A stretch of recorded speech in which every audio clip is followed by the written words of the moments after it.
नमस्कार, आप देख रहे हैं सिटी सेंटर शो। मुंबई से मैं हूं पूजा भारद्वाज और इस वक्त मैं मुंबई के सबसे बड़े मैदान में से एक शिवाजी पार्क में मौजूद हूं, जो काफी समय से चर्चा में है। शिवसेना में जब से टूट हुई उसके बाद से उद्धव ठाकरे को लगातार झटके लग रहे थे, लेकिन इस बार आज बॉम्बे हाई कोर्ट से बड़ी राहत उद्धव ठाकरे को मिली है। इस ग्राउंड पर उन्हें दशहरा रैली करने की इजाजत मिल गई है। ठाकरे परिवार, जो कि 1966 से यानी कि 50 से ज्यादा सालों से यहाँ पर दशहरा रैली करता आया है, इस साल भी नियमतः उन्होंने इजाजत मांगी थी, लेकिन इजाजत नहीं मिली थी। इस बीच में शिंदे गुट ने भी दावा ठोका था कि वो भी यहाँ पर रैली करना चाहते हैं, लेकिन उद्धव ठाकरे को आज जीत मिली है बॉम्बे हाई कोर्ट से, जहां उन्हें इजाजत मिल गई है यहाँ पर दशहरा रैली करने के लिए। 2 से लेकर 6 अक्टूबर तक की उन्हें इजाजत मिली है शिवाजी पार्क में तैयारियों के लिए। और शिंदे गुट को किस तरह से बड़ा झटका लगा है, सुनील सिंह की रिपोर्ट में आपको दिखाते हैं।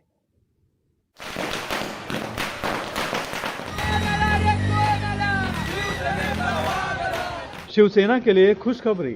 बॉम्बे हाईकोर्ट ने उसको शिवाजी पार्क में दशहरा सम्मेलन करने की अनुमति दे दी है, जबकि इसके पहले बीएमसी ने कानून व्यवस्था का कारण बताते हुए शिवसेना उद्धव ठाकरे और एकनाथ शिंदे गुट दोनों को इजाजत देने से इनकार कर दिया। कोर्ट यानी हम कहते हैं न्याय देवता, हमारी श्रद्धा है और वही श्रद्धा या विश्वास आज उसका अनुभव हम कर रहे हैं। और साथ ही साथ मैं मेरे सब शिवसैनिक और जो भी जितने सारे लोग महाराष्ट्र से आने वाले हैं, मेरी माताएं हैं, बहनाएं हैं, भाई हैं, सबको कहता हूं कि अब अपने ऊपर जिम्मेदारी है। हमारी पिछले 55-56 साल की परंपरा है, उसको कलंकित ना होने दें। आइए, जोश से आइए, लेकिन हमारी जो परंपरा है वो हमें आगे लेके जानी है। इसलिए आप डिसिप्लिन और फिर से एक बार कहता हूं, उस परंपरा को कायम रखने के लिए उसके ऊपर कोई उंगली ना उठाए, इस तरीके से बर्ताव। अदालत में शुक्रवार को दिन भर चली बहस में बीएमसी ने फिर से कानून व्यवस्था का मुद्दा उठाया, तो एकनाथ शिंदे गुट ने खुद को शिवसेना बताते हुए शिवाजी मैदान पर दावा किया। लेकिन अदालत ने जहां एकनाथ शिंदे गुट के विधायक सदा सरवनकर के अधिकार को खारिज कर दिया, वहीं बीएमसी के फैसले को भी गलत बताया। जो ऑब्जेक्शन महानगर पालिका की तरफ से, पुलिस की तरफ से जो उठाए गए थे, उसको खारिज किया गया है। और जो शिवसेना की बात थी कि जो 1966 से जो दसरा मेळावा शिवसेना पक्ष प्रमुख बाला साहब ठाकरे जी लेते थे, उनके बाद में माननीय उद्धव जी ले रहे थे। आज उसी रैली को फिर से 2 अक्टूबर से लेके 6 अक्टूबर तक आज उसको परमिशन दी गई हुई है। शिवाजी पार्क पर से अपना अधिकार खारिज होते ही एकनाथ शिंदे गुट ने बाला साहब के विचारों को आगे बढ़ाने का दावा करते हुए उद्धव ठाकरे गुट को विचारहीन बताया है और बीकेसी मैदान पर बड़ी रैली करने का दावा किया। जो दसरा मेलावा है वो शुरू हुआ था, बाला साहब की टैगलाइन थी कि हिंदुत्ववादी विचारसरणीचे सोनं लुटण्याकरता, हिंदुत्ववादी विचार के लिए उनमें शामिल होने के लिए आप दसरा मेलावा को आजिए, दसरा मेळाव्याला या, अशा इस तरह का टैगलाइन बाला साहब की थी। लेकिन अभी जो मेळावा होने वाला है उसमें आप क्या सुनने वाले? गद्दार, होके, बेईमानी, वज्रमुठ, इसके अलावा आप क्या सुनोगे? क्या उनको क्या अधिकार है हिंदुत्ववादी विचारसरणी से बात करने का? उनको कुछ भी अधिकार नहीं है। बाला साहब का असली विचार एकनाथ शिंदे साहब आगे लेके जा रहे हैं। शिवसेना पिछले 56 साल से शिवाजी पार्क पर दशहरा सम्मेलन करती आ रही है। एकनाथ शिंदे गुट ने सत्ता के जरिए उस पर ब्रेक लगाने की कोशिश की, लेकिन वो नाकाम रहे। असली शिवसेना कौन सी है, नकली शिवसेना कौन सी है, ये कानूनी लड़ाई तो सुप्रीम कोर्ट में लंबित है।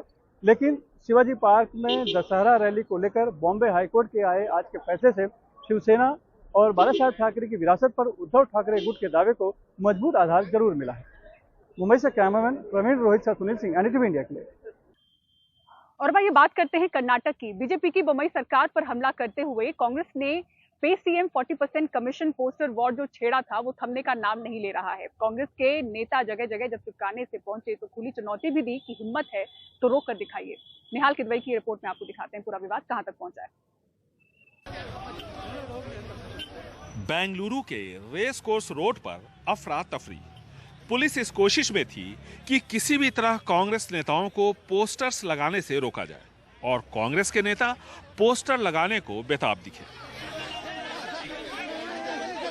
रणदीप सिंह सुरजेवाला डीके शिव कुमार, बीके हरिप्रसाद, प्रियांक खड़गे और कई दूसरे कांग्रेस नेताओं ने पे सीएम बसवराज बोम्मई 40% कमीशन के डिजिटल पोस्टर लगाए और हिरासत में लिए गए। कई नेता बगैर पोस्टर्स लगाए ही हिरासत में ले लिए गए। Today's poster going to stick. Today also going to stick the posters. Who? Sir, you were. Yes. Sir, PCML भाग्य You come. We will start. Yes, sir. We will meet in PCC office. Yes, sir. From there we will start. दरअसल जब कांग्रेस ने पे CM poster शहर में लगवाए तो सरकार ने पार्टी के आधे दर्जन कार्यकर्ताओं को गिरफ्तार किया था। तभी प्रदेश कांग्रेस अध्यक्ष डीके शिव कुमार ने सरकार को चुनौती दी थी कि अब कांग्रेस के विधायक और एमएलसीज ये पोस्टर शहर भर में लगाएंगे। अगर सरकार में हिम्मत है तो रोक के दिखाए। कांग्रेस ने आरोप लगाया कि बसवराज बोम्मई सरकार भ्रष्टाचार के आरोपियों पर कार्रवाई करने के बजाय पोस्टर लगाने वालों पर जो कार्रवाई कर रही है वो बर्दाश्त नहीं होगी और इसीलिए शुक्रवार शाम को लोगों ने पोस्टर लगाने की कोशिश की। सर, ये पोस्टर चलता रहेगा? हाँ, पूरे राज्य में चलेगा अभी इसका, क्योंकि एक QR कोड से सरकार हिल रही है। उनका रेड कार्ड अभी जनता के पास जाएगा। अभी पुलिस को सरकार की तरफ से निर्देश थे कि एक भी पोस्टर दिखना नहीं चाहिए और कांग्रेस के नेता और कार्यकर्ता ये सुनिश्चित करने में लगे थे कि पोस्टर्स सभी जगहों पर दिखें जरूर। सर, ಅವರ ವಿಕೃತ ಮನೋಭಾವವನ್ನು ತೋರಿಸುತ್ತೆ। ये पोस्टर वॉर कांग्रेस की ओछी मानसिकता को दर्शाता है। इस तरह का गिमिक करके क्या दिखाना चाहते हैं? आज की जनता सब जानती है, सबको सबक सिखाएगी। ಇನ್ನೊಬ್ಬರು ತೇಜವಧೆ ಮಾಡಿ ತಾವು ಬೆಳಿಬಹುದು ಅಂತ ಹೇಳಿ ಅಂದ್ಕೊಂಡಿದ್ದಾರೆ। ಕರ್ನಾಟಕದ ಜನ ಇವರಿಗೆ ಪಾಠ ಕಲಿಸ್ತಾರೆ ಅಷ್ಟೇ। अब कांग्रेस का कहना है कि पोस्टर वॉर राज्य के सभी हिस्सों में इसी तरह से देखने को मिलेगा। उनका आरोप है कि जिन लोगों पर भ्रष्टाचार का आरोप लग रहा है उनके खिलाफ सरकार और प्रशासन कोई कार्रवाई नहीं कर रही, बल्कि कार्रवाई उसके उन कार्यकर्ताओं के खिलाफ हुई जिन्होंने पोस्टर लगाए थे। ऐसे में कांग्रेस के वरिष्ठ नेता सिद्धरामैया, डीके शिव कुमार और दूसरे विधायकों ने यहाँ पोस्टर लगाए और सरकार को चुनौती दी कि अगर उनमें हिम्मत है तो वो उन्हें गिरफ्तार करे। बड़ी तादाद में नेताओं को हिरासत में लिया गया यहाँ बेंगलुरु में। कैमरामैन गोविंद मूर्ति के साथ निहाल किदवई, एनडीटीवी इंडिया। धान की खरीद न होने की वजह से किस तरह से किसान प्रदर्शन कर रहे हैं, मोहम्मद गजाली की इस रिपोर्ट में आपको दिखाते हैं।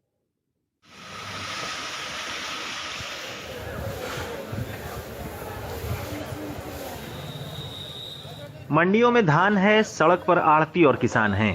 हरियाणा में धान की खरीद न होने से किसान और आढ़ती सड़क पर सरकार के खिलाफ नारेबाजी कर रहे हैं। अब इसे वापस ले जाने की भी बात हो रही है। देखना जी, इतने के लिए सारी बिक गई है जी, किसी भी चीज़ की कोई फैसिलिटी नहीं है और ये इसके अंदर ही जामन लग रही है। देखो जी, गुंडे पाट रही है। किसी से बात हुई? क्यों नहीं खरीदी? कोई बात नहीं हुई जी किसी से, बस बहुत ज़्यादा तंग हो रहे। कोई सुनाई नहीं कर रहा जी, 4 दिन से बैठे हैं, सब सारा माल बिक गया जी। वहीं दूसरे राज्यों से आए मजदूर भी धान की खरीद और आढ़तियों की हड़ताल से परेशान हैं। कहाँ से आए? सर, बिहार से आए हैं। किस लिए आए थे बिहार से? यहाँ पे काम करने के लिए आए थे, मजदूरों के वास्ते कि काम करेंगे। फिर इधर मतलब सरकार का और जो आरती का है इसका चल रहा है कोई लफड़ा। इस सिलसिले में हम लोग को तो इतना मालूम नहीं है, लेकिन मजदूर सारे बैठा हुआ, लगभग 10,000 मजदूर बैठा हुआ, लगभग हफ्ता रोज हो गया मान। हर सीजन में आते हैं, खाने का कैसे कर रहे हैं? सीजन में तो हर एक आते हैं सर हम लोग, तो अब खाने के लिए किसी से ले रहे हैं पकड़ के 200-400, ऐसा ही चला रहे हैं। मंडी में आढ़ती सरकार की धान खरीद पॉलिसी से परेशान हैं। वो भी किसानों के साथ सरकार के खिलाफ नारेबाजी कर रहे हैं। सरकार हमारी बात ही नहीं सुन रही, सरकार नाम में बुला रही है। क्या मांग आपकी? हमारी सबसे पहले ये तो बड़ी मांग है, जो हमारी आड़त का केस हम हाई कोर्ट से जीत रहे हैं, जो हमारे 40 करोड़ रुपए पूरे हरियाणा के हैं, सरकार हमें वो पहले दे। उसके बाद 2.5% के लिए सेंट्रल गवर्नमेंट के लिए हमारी मांगे रखे भी, आपको इनको 2.5% मिलना चाहिए। आड़त हमारी कम कर दिया उन्होंने, 5-6 रुपये कम कर दिए। और सबसे बड़ी बात, ई नेम जो प्रणाली है वो बहुत मतलब जटिल प्रणाली है, उसको खत्म करें। किसानों ने सरकार को समय रहते धान की खरीद न होने पर दिल्ली चंडीगढ़ नेशनल हाईवे को जाम करने की चेतावनी दी थी। मंडी में धान की खरीद नहीं हुई तो किसानों ने इसे जाम कर दिया। ऊपर से बारिश का मौसम है, लेकिन सरकारी खरीद नहीं आई है। और जो 50 साल पहले का सिस्टम है 1 अक्टूबर से खरीद करने का, वही ये कह रहे हैं, जबकि उस वक्त जुलाई में धान लगाते थे, अब 15 जून से धान लगता है। और तब लंबे टाइम पे पकने वाली वैरायटियाँ थी, अब 3 महीने में पकने वाली वैरायटियाँ हैं। तो कई दिन से कशमकश चल रही है और आखिरकार आज भी 3 बार प्रशासन को टाइम देने के बाद मजबूरी में जाम लगाना पड़ा। कब तक फिलहाल ये जाम लगा रहेगा? जब तक सरकार मान नहीं जाती। क्या और भी किसान यहाँ पहुँचने वाले कुछ? देखिए, और तो जरूरत पड़ेगी तो पूरे हरियाणा के तैयार हैं, और नहीं जरूरत पड़ेगी तो जितने आगे ये भी बधेरे हैं। इस विरोध के बावजूद हरियाणा के कृषि मंत्री जेपी दलाल का कहना है कि धान की खरीद 1 अक्टूबर से ही शुरू होगी।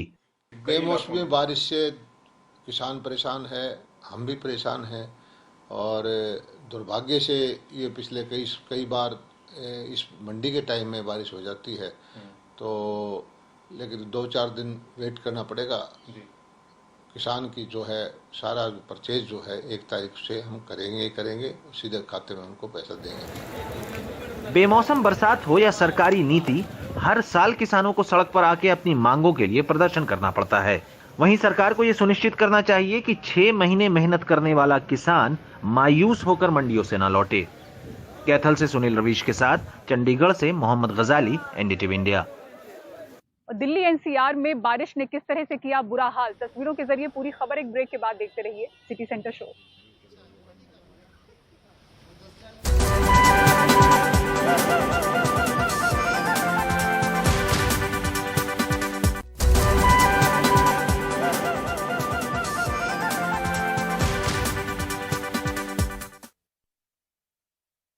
और भाई आपको दिखाते हैं दिल्ली एनसीआर के लिए बारिश किस तरह से आफत बनकर आई। लोगों को दिक्कतों का सामना करना पड़ा। गुरुग्राम पानी पानी होता दिखा, घंटों का जाम रहा, गाड़ियों की लंबी कतार देखी, कई लोग परेशान होकर गाड़ियां छोड़कर ही निकलते हुए दिखे, कई इलाके टापू में तब्दील होते दिखे। देखिए रिपोर्ट।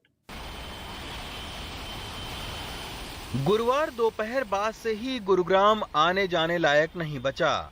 दिल्ली जयपुर राष्ट्रीय राजमार्ग पर पानी भरने से कई गाड़ियां खराब हो गईं और लोग सड़कों पर भरे पानी के बीच पैदल जाते दिखे। शुक्रवार को सुबह से ही बारिश होती रही।